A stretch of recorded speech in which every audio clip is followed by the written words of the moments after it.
That's loud and obnoxious.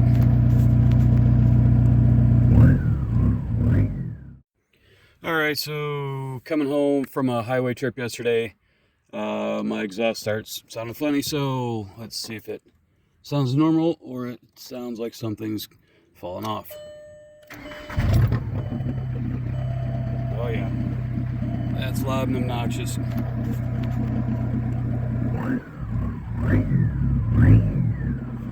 You hear the turbo, but a lot better, but you can also hear all the other droning noise, which gets on your nerves after a while on the highway. Hey, let's put her up on the ramps and see what we find. Alright, so let's up under here, take a look. The other thing is, it's nice, well, it's not nice, but it's an opportunity when something goes wrong, you can come underneath and check, which is a very good idea. Oh crap, like right there. I got a torn CV boot. When something's wrong, you get under here and you look at everything else to see how everything else is doing. Great. That's not as bad because it's not out by the wheel. This won't get a whole lot of salt and rocks and rain in the middle here, the middle section. So there's my new turbo, all oily. I don't know what's leaking in here, what's not leaking. Yeah, it's a brand new Garrett VNT 17.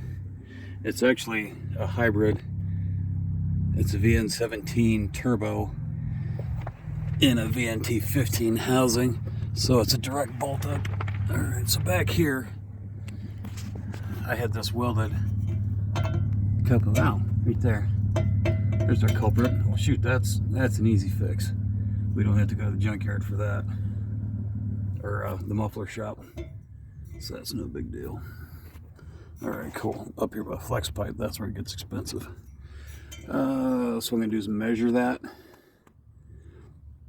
with my dial calipers, and we can we'll cut like an inch or two on each side and get it back to good metal, and then just put a coupler in there and a hose clamp, and we're good.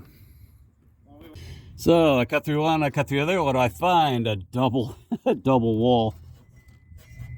Two pieces of pipe got stuck in there. Oh, the things you find, nothing's ever easy, is it? There we go. And of course I had to switch the direction of the Sawzall because it's, well, lucky I got that. Single wall pipe. Man, they're a bunch of soot. So yeah, this stupid thing, the battery sticks out 2 inches, and yet there's like 3 inches here of nothing. If they could have slid that battery forward all the way up here so that the handle comes straight down and doesn't have that 2-inch overhang, I could get up in here to try and cut this pipe off. Otherwise I gotta jack it up, and I'm not comfortable jacking it up any further than what it is now. If you got a hoist, you're fine. All right, so now I want to measure the inside and outside, and probably inside and outside. I know this is 2-inch OD, so that should be easy enough to find. This is probably 2-inch ID. So you take both measurements, that way you go to the parts store, you're kind of limited as to what you can find on the shelf. So hopefully we'll find some combination of what they do have that'll work in here. So more measurements and then off to the parts store. All right, so engine pipe is 2-inch on the outer diameter on the outside, and then going to the back of the car is 2-inch on the inside. So I just need a 2 to 2, and then I'll take a file and smooth off any rough edges on the pipe. So that'd be the easiest, 2 OD to 2 ID.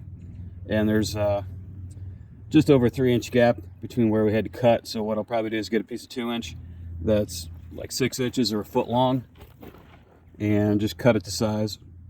Otherwise, I'm going to have to get 2 of these fittings and stack them together and then use 3 clamps. So we'll see which way is cheaper. The better solution is to get a piece of 6 inch and cut it to size to fit over that. Alright, so I got $5 a piece, and 3 1/8 inch goes from there to there. So you'd have to have at least 2 of them, so that's $10. And 3 clamps.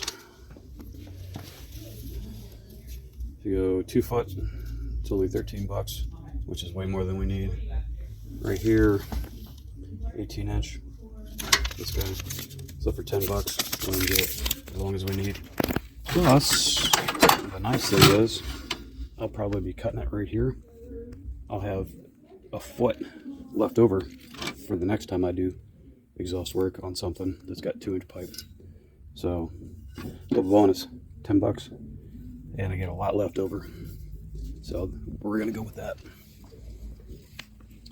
82-inch clamps. God, these used to be $1.99. You gotta be kidding me. So another $10 for that, unless you know ahead of time and can order them on Rock Auto. They're about, I don't know, 99 cents. I should have done that. So 2 of them and we're off to the races. All right, so here's the finished product, and I took a file and sanded I filed down the inside and the outside, and threw a quick deburring on this end too for future. So we'll put this inside up underneath in the car. This will go over, this will go like this towards the engine, and then this part will go in the existing tailpipe, and then we'll put a clamp on this end, clamp over that end, and tighten them down.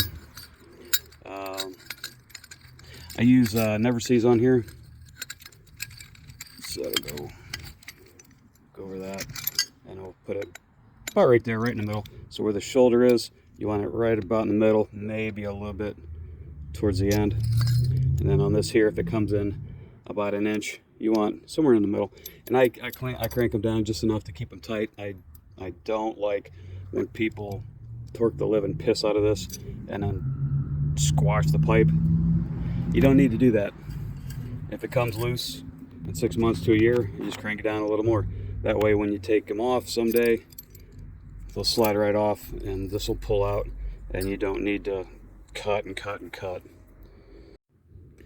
Alright, so here's the before. This over here is going to the engine, and this end over here is going out the tailpipe to the back of the car. There's the during. What I had to do is this is attached to the flex pipe. Get my hand out of the way. I had to pull this down out of the way, put this fitting all the way down in there, get this pipe back in line, and then wiggle this out to cover this, and then move it back and forth to make it fit in the midway points to find a happy medium. So now let's go ahead and put clamps on it. Alright, so here's the first one. So what I like to do is I like to put it at a little bit of an angle so that when we get rain and whatnot, it will come down and it will drip off of that because it's angled. It will come down and drip off of here instead of when it's horizontal to the ground. It lays in this tray and then hangs, the water hangs and collects in both of these nuts, and then it rusts so much faster. So I just put this on here and hit it. And I already need a deep well.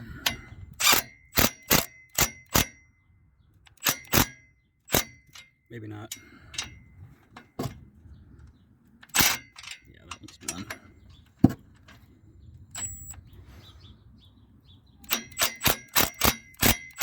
Alright, that looks good.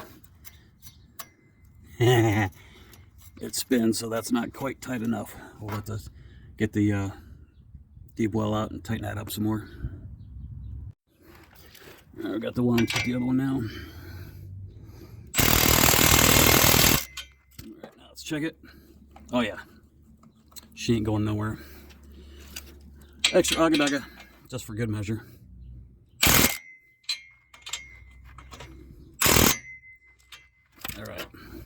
All right, get the one down here now, and we'll be good. All right, so we got the second one put in. And crank down with enough ugga-duggas. She's nice and tight. So there you go. I got about 20 bucks invested and about an hour of my time, including the running around to the parts store and whatnot. All right, so we got the exhaust all fixed up. Let's see how she sounds. Oh yeah, it's a lot better. Obviously you can still hear it, but the exhaust goes out the back instead of being cut off right behind the driver's seat underneath where all the droning is. Yeah, it's not bad at all. That's a lot better. So I like to have some tone in my stick shift cars because in the event that you don't have a tack, you can always go by the sound of the exhaust and the engine RPM instead. So if you have that, you don't necessarily need the tack. You can tell by the exhaust tone. All right, so any questions or comments, leave them down below. Thanks for stopping by, everyone. God bless.